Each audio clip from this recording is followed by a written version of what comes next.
책보다 책 이야기에 진심인 사람들이 모였습니다. 책을 읽고 이야기를 나누다 결국 책에 잡힌 독서 모임장들이 나누는 책 이야기. 독서 모임장들 책 잡힌 사이 시작합니다. 안녕하세요. 평일에는 브랜드 컨설턴트, 주말에는 독서 모임장으로 활동하는 캡슨생입니다. 우리 어린이날 특집이니까 어린이처럼 말해야 되나? 안녕하세요. 책으로 세상의 실마리를 발견하는 세실입니다. 안녕하세요. 그냥 나혜입니다. 오늘은 어린이날 우리들 세상. 네. 다들 어린이 같진 않네요, 이제. 오늘은 어린이날 특집으로 저희가 어렸을 때 읽었던 가장 기억에 남는 책을 이야기해 보려 합니다. 저는 사실 너무 명확하게 있었어요. 저는 듣자마자 저한테 딱 한 권밖에 없어서 그 뭐예요? 책은 바로 김자완의 쉬면서 노는 학교입니다. 근데 이거를 제가 인터넷 쳐보니까 이거를 약간 뭐랄까 인생책 같이 꼽는 분들이 계시더라고요. 진짜? 근데 쉬면서 노는 학교? 지금 절판돼서 아마 구할 수는 없을 텐데 집에 있으신가요? 없는 것 같아요. 아, 이거 너무 어렸을 때 읽어서 와 진짜 옛날 책. 진짜 옛날 책이죠. 그 책 표지부터 느낌이 와요. 그쵸? 안에도 진짜 옛날 책이. 쉬면서 노는 학교 1, 2, 3가 있는 것 같은데 그 1, 2, 3 중에 3의 그 제목이 고은이의 사춘기예요. 와. 재밌다. 그러니까 저가 돌이켜 보니까 부모님이 공부하란 말을 거의 안 하셨어요. 와. 전 대학도 어디 가야 된다 얘기 들어본 적도 없고 그래서 음. 딱히 그러한 부모님에 의한 스트레스는 없었는데 제가 학교 가는 것 자체가 스트레스였던 것 같아요. 학교에 정해진 시간에 앉아 있어야 되는 게 너무나도 스트레스였던 것 같고 그래서 이러한 스트레스가 불만이 가득할 즈음에 이 책이 어떻게 제 눈에 들어왔어요. 분명히 제가 안 샀겠죠. 부모님이 구매하셨겠죠. 그래서 어떻게 읽게 됐는데 제가 줄거리가 가물가물해서 이번에 다시 찾아보니까 이렇습니다. 학교 생활에 잘 적응하지 못하던 주인공 은구를 위해 할아버지가 아주 특별한 학교를 세웁니다. 그 학교는 제목 그대로 쉬면서 노는 학교.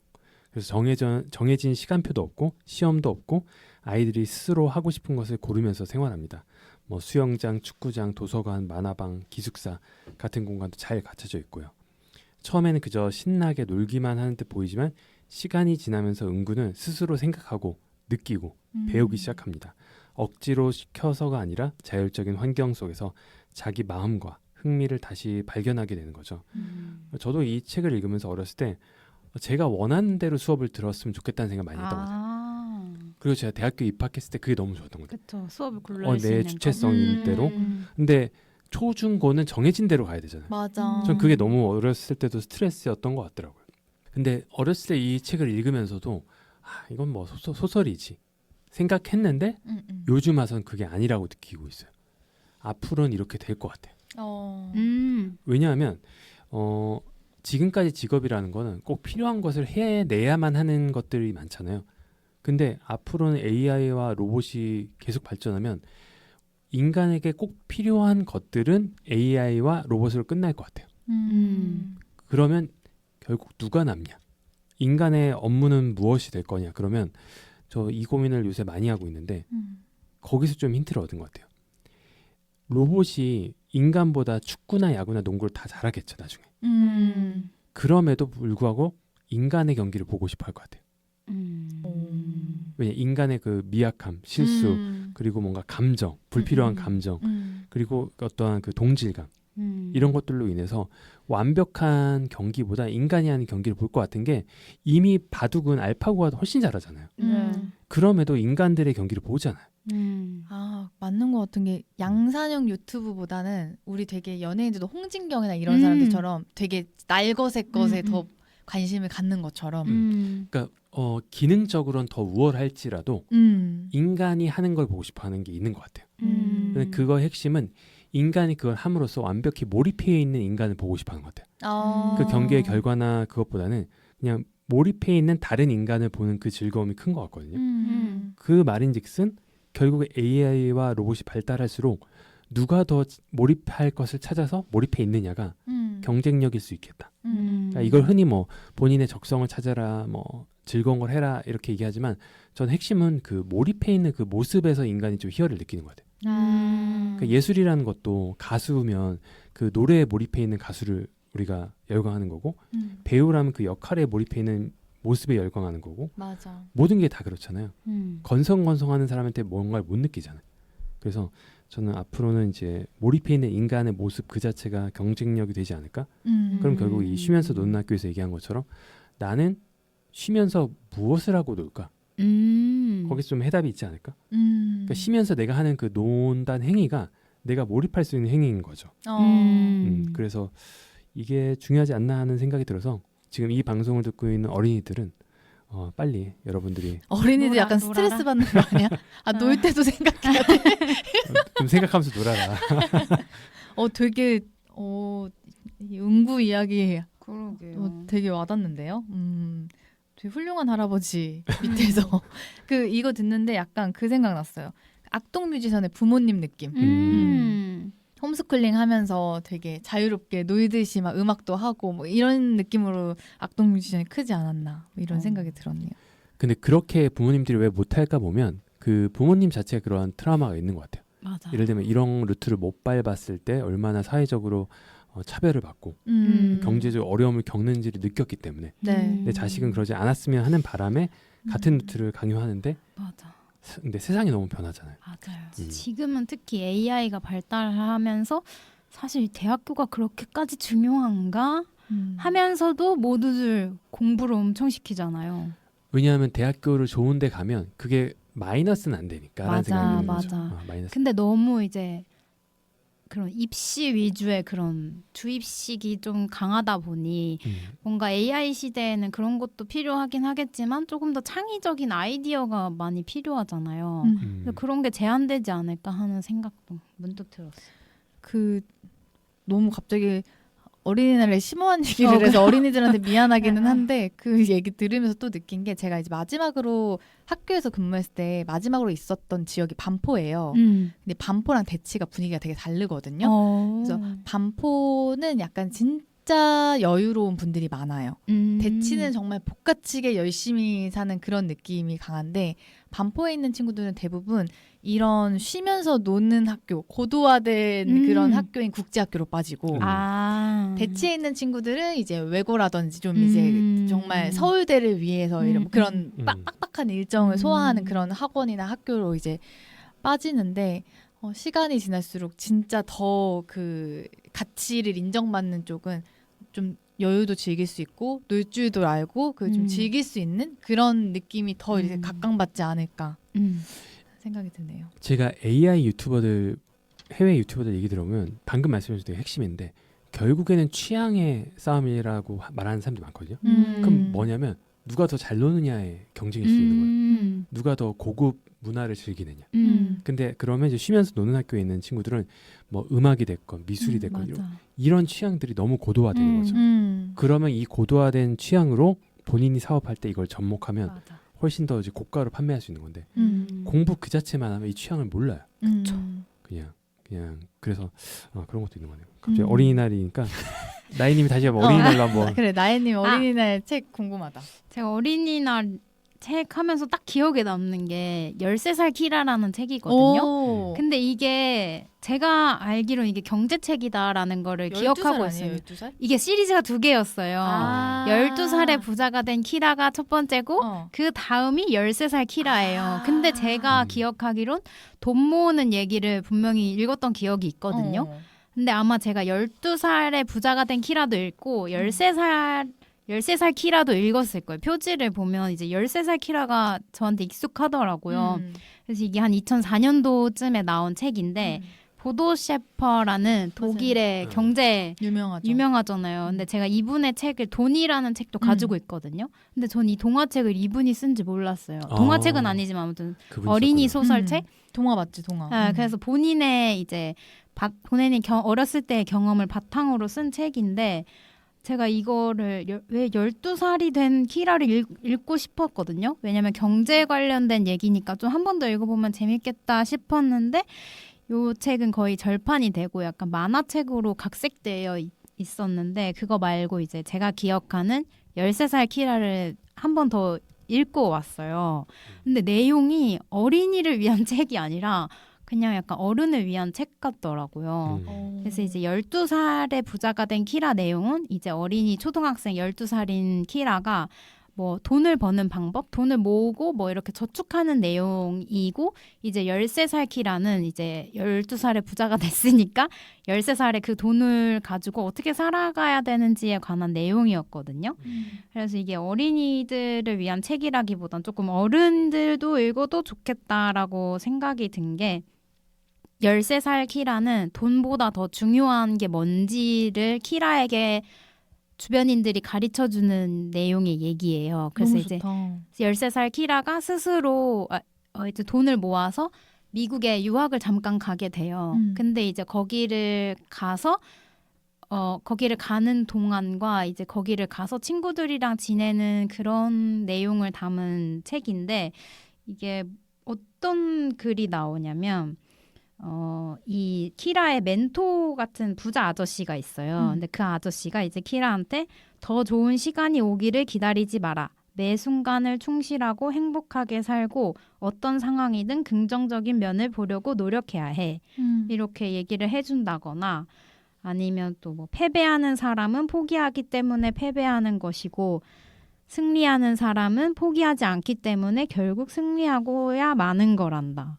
뭐 이런 얘기랑 또 이제 읽다 보면 이 미국 학교의 선생님 중에 엄청 이름이 나이스 선생님인데 성품도 나이스한 선생님이 있어요. 근데 이제 그 선생님에게 아이들이 좀 뭔가 같이 커뮤니티처럼 이렇게 얘기를 나누는 장면이 있는데 거기에 그 선생님도 자기는 완전 사실은 어렸을 때 개차반이었다. 근데 키라가 여기서 좀 싸가지 없게 나오거든요. 어른들한테 막 저 아줌마 뚱뚱해 막 이런 식으로 얘기하고 말을 필터 없이 막 해요. 그래서 그거를 이제 어머니들도 엄마 아빠도 이게 얘는 고쳐야 된다 뭐 이런 생각을 가지고 계신데 이제 키라가 스스로 이 선생님을 만나고 친구들을 만나면서 아 내가 그 전에 했던 게 좀 잘못된 거구나라고 느끼고 또 이 나이스 선생님이 가르쳐준 것 중에 하나는 월요일, 화요일, 수요일, 목요일, 금요일, 토요일, 일요일 이렇게 7가지 요일이 있잖아요. 그러면 그 요일마다 그 테마가 있어요. 만약 예를 들어 월요일은 친절하고 겸손하기, 뭐 화요일은 스스로의 행동에 책임지기. 그러니까 이런 식으로 테마가 있어서 자기가 월요일에는 이제 친절하고 겸손하기 딱 이거 하나만 실천하고 그 실천한 거를 그 카드에 이렇게 적는 거예요. 근데 이거를 계속 월요일, 화요일 계속 반복하는 거예요. 월화수목금 돌아올 때마다. 그래서 이런 식으로 막 아이들이 이렇게 적어보면서 좀 이제 바뀌어가는 그런 내용이었어요. 그래서 지금 읽기에도 너무 좋더라고요. 너무 좋다. 그러니까 네, 책 소개를 보니까 12살에 돈을 모은 키라가 13살에 6주간의 미국 여행을 떠난대요. 맞아요. 미국 학교를 가요. 돈을 이제 벌었으니 이제 맞아요. 이걸로 견문을 넓히러 간 느낌인 것 같네요.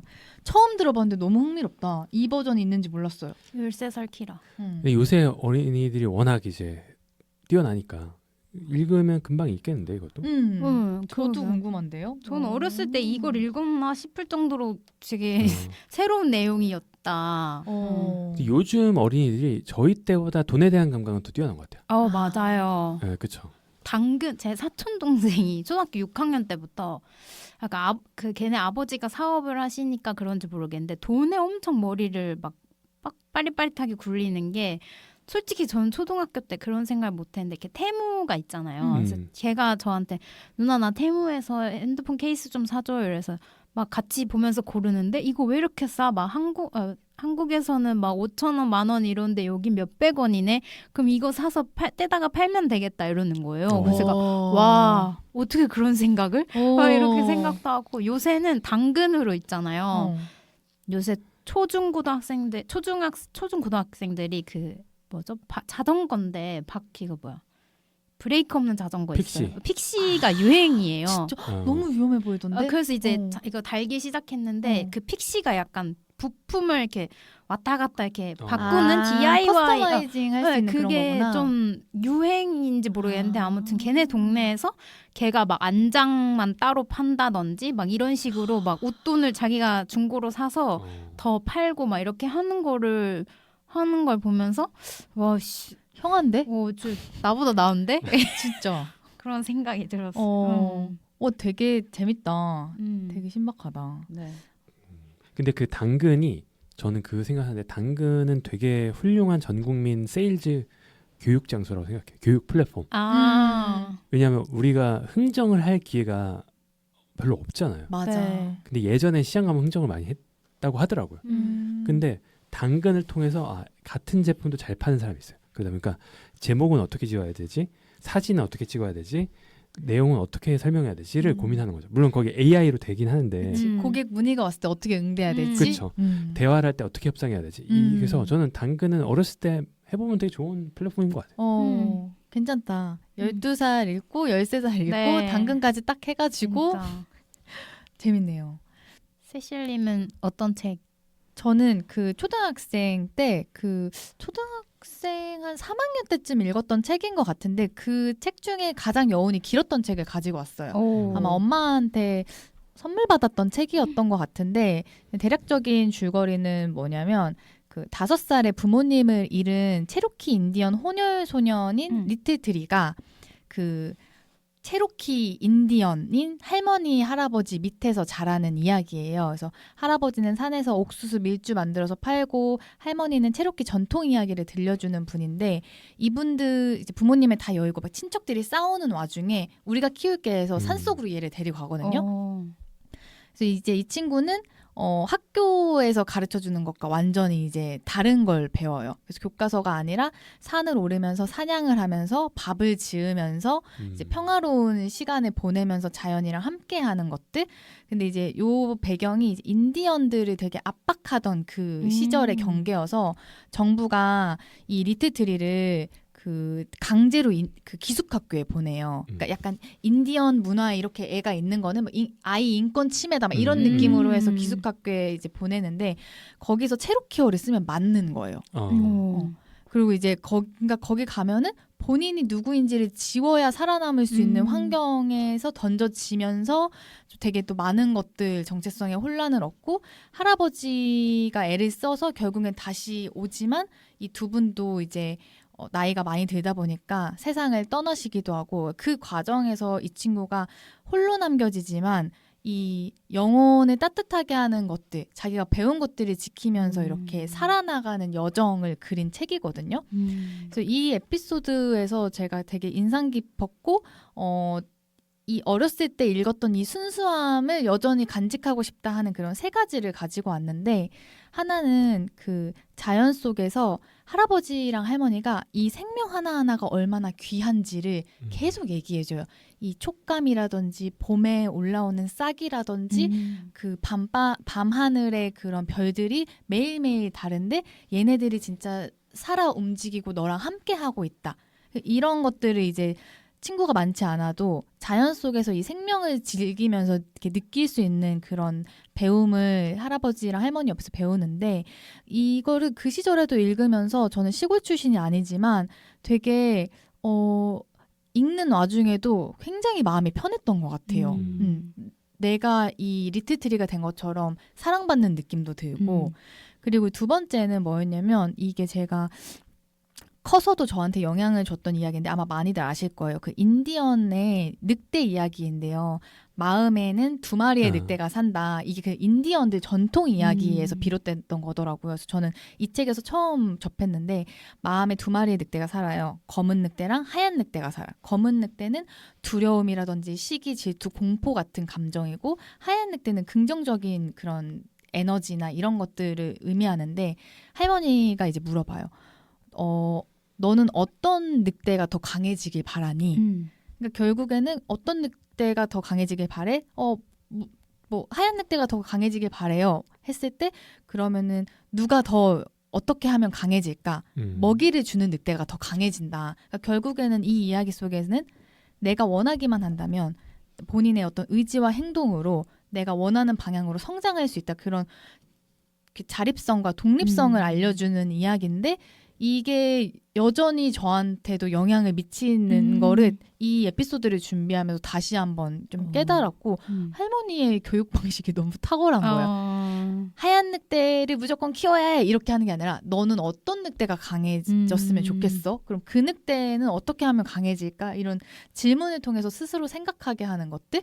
그래서 나는 이런 할머니가 지금 옆에 있진 않지만 스스로 할머니가 질문을 이렇게 던지듯이 지금 현재의 나는 어떤 늑대가 더 강해지길 바라고 그 늑대한테 어떤 식으로 먹이를 줘야 될까라고 생각할 수 있어서 그때는 그때대로 도움이 됐지만 또 지금도 되게 도움이 되는 에피소드였어요. 그래서 이런 내용들이 되게 와닿았고 또 마지막은 기숙학교 장면이었는데요. 이런 나도 모르게 체로키어를 쓰면 체벌을 받잖아요.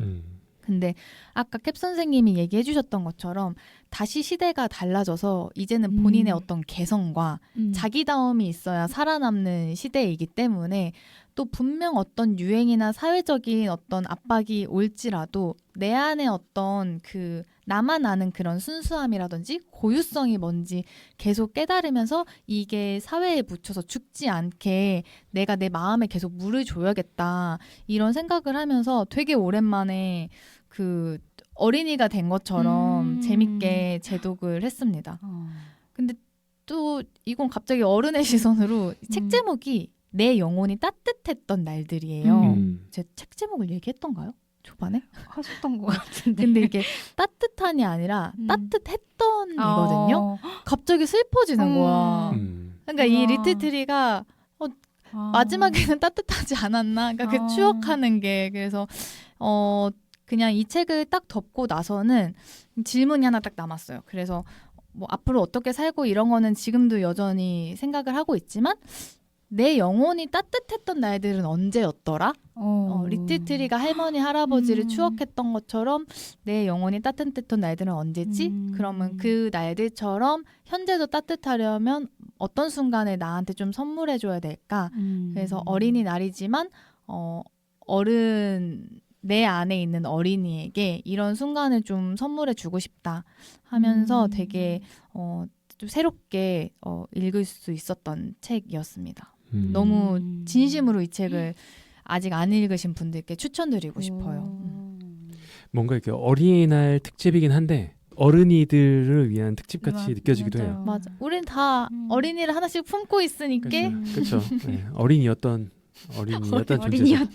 어린이였던 날들. 사실은 난 어린이야 뿌앵. 그렇습니다. 네, 책 잡힌 사이 오늘은 어린이날 특집으로 이야기를 나눠보았는데요. 오늘 저희가 추천해드린 책 정리해드리도록 하겠습니다. 캡 선생님의 김자완의 쉬면서 노는 학교, 나혜님의 보도 셰퍼 13살 키라, 세실의 포리스트 카터의 내 영혼이 따뜻했던 날들입니다. 랜선 멤버분들이 남겨주신 청취자 리뷰 시간입니다. 나혜님 소개해 주시죠. 네, 이번에도 또 캡 선생님이 네이버 블로그에서 찾아주셨는데요. 어떤 분이 남겨주셨냐면요. 블로거 옥토님, OKTO님께서 남겨주신 글입니다. 여러분 팟캐스트 들으시나요? 저는 정착한 팟캐스트가 2개 있습니다. 여둘톡이랑 책 잡힌 사이. 시간이 많을 때는 여둘톡을 틀어놓고요. 책 잡힌 사이는 상대적으로 짧아서 운동할 때나 간단한 집 청소할 때 듣고 있어요. 지금 사는 곳이 아무 연고지 없는 곳이라 친구를 만나거나 다양한 사람들과 대화할 만한 환경이 거의 없거든요. 그래서 요즘 모르는 사람들, 관심사가 다양한 사람들과의 만남이 너무너무 절실한데 팟캐스트를 들으면 그게 약간이나마 충족되기 때문에 틈날 때 종종 듣는데요. 이 메모는 책 잡힌 사이에서 나왔던 내용입니다. 저축을 하고 싶은데 현재를 위한 즐거움을 포기해야 할까? 아니면 미래를 위해서 꾹 참고 저축을 해야 할까? 이 질문이 공감됐어요. 현재만이 즐길 수 있는 것들, 콘서트나 친구들과의 만남 같은 것들을 줄이면서 미래를 위해 꾹 참아야 하는가? 여행 잘 다니는 친구들, 현재를 너무 재밌게 보내는 친구들을 보며 부럽기도 하고요. 팟캐스트에서 방법 몇 가지 알려주셨는데 소비의 즐거움도 크지만 생산의 즐거움을 느껴보면 좋겠다고 하시는 걸 듣고 와, 맞다라는 생각이 들었어요. 왜 나는 현재의 즐거움을 소비에만 집중했을까? 생산하면서 얻어지는 즐거움을 느끼면 저축하면서도 현타가 안 올 것 같아요. 이 블로그 쓰는 것도 생산의 즐거움? 라고 남겨주셨어요. 이게 아마 생산의 즐거움에 대해서 캡 선생님이 맞아요. 이야기를 해주셨던 부분인 것 같은데 제가 이 후기를 보고 이 옥토님 블로그를 쭉 봤는데 생산의 즐거움을 이미 아, 너무나 진짜. 잘 알고 계시는 그러니까요. 기록하는 게 보통이 아니시더라고요. 그래서 이렇게 멋있는 분이 저희 팟캐스트를 또 애정해 주신다니까 또 정말 감사함과 행복함이 무락무락 피어났습니다. 네, 정말 고맙습니다. 감사합니다. 무엇보다 여들톡이라는 어마어마하게 큰 채널과 저희가 어깨를 나란히 한다는 것 저도 토토로이지만 감사합니다. 그리고 저희 다음은 유튜브 에피소드 53 GPT에게 함부로 말하고 있진 않나요?의 추억의 노래미양님께서 오늘 주제 흥미롭고 재미있네요 라고 달아주셨습니다. 근데 여기에 나혜님이 달아주신 네. 댓글이 더 웃겨요. 저는 GPT에게 친절하게 대하고 있어요. 가끔 짜증은 내지만 웃음 나중에 위협받을 일은 없을 것 같아요. 네. 저는 살아남을 수 있을 것 같아요. 여러분의 메일을 받고 있습니다. 3리딩 리더스@gmail.com으로 책 잡힌 사이에 하고 싶은 이야기, 나누고 싶은 고민, 광고 문의를 자유롭게 보내주세요. 메일은 팟캐스트 공지사항에서도 확인할 수 있습니다. 그럼 저희는 다음 주에 유발 하라리의 사피엔스로 돌아오겠습니다. 다음 주 모임은 일요일입니다. 책 잡고 만나요. 만나요.